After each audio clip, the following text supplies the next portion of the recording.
நாடாளுமன்றத்தில் அங்கீகரிக்கப்படவுள்ள கடற்றொழில் மற்றும் நீர்வாழ் உயிரின வளங்கள் சட்டத்தின் கீழான ஒழுங்கு விதிகள் மற்றும் கடற்றொழிலாளர் ஓய்வூதிய சமூக பாதுகாப்பு நலன்புரி திட்ட சட்டத்தின் கீழான ஒழுங்கு விதிகளுக்கு கடற்றொழில் நீரியல் மற்றும் கடல் வளங்கள் அலுவல்கள் பற்றிய அமைச்சு சார் ஆலோசனை குழுவில் அனுமதி வழங்கப்பட்டன. கௌரவ அமைச்சர் ராமலிங்கம் சந்திரசேகர் அவர்களின் தலைமையில் கடந்த 5ஆம் தேதி கூடிய கடற்றொழில் நீரியல் மற்றும் கடல் வளங்கள் அலுவல்கள் அமைச்சர் ஆலோசனை குழு கூட்டத்திலேயே இவ்வாறு அனுமதி வழங்கப்பட்டது. இக்கூட்டத்தில் கடற்றொழில் நீரியல் மற்றும் கடல் வளங்கள் அலுவல்கள் கௌரவ பிரதி அமைச்சர் ரத்ன கமகே அவர்களும் கலந்து கொண்டார்.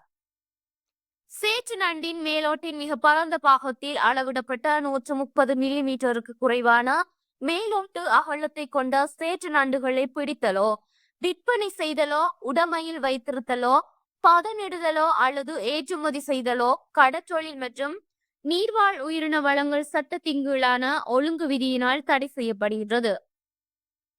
3 வருடங்களுக்கு ஒரு தடவை இதனை மதிப்பாய்வு செய்து ஒழுங்கு விதியை திருத்துவது என்ற அடிப்படையில் இதனை சமர்ப்பிப்பதாக அதிகாரிகள் தெரிவித்தனர்.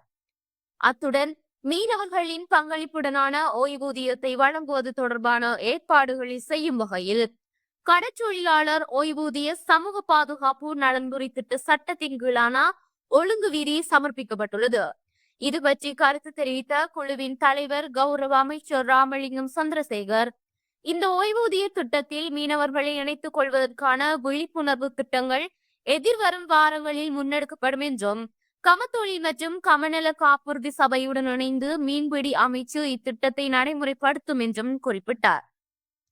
இத்திட்டத்தில் அதிகமான மீனவர்களை இணைத்துக் கொள்வதற்கான திட்டங்கள் வகுக்கப்பட்டிருப்பதாக கௌரவ பிரதி அமைச்சர் குறிப்பிட்டார்.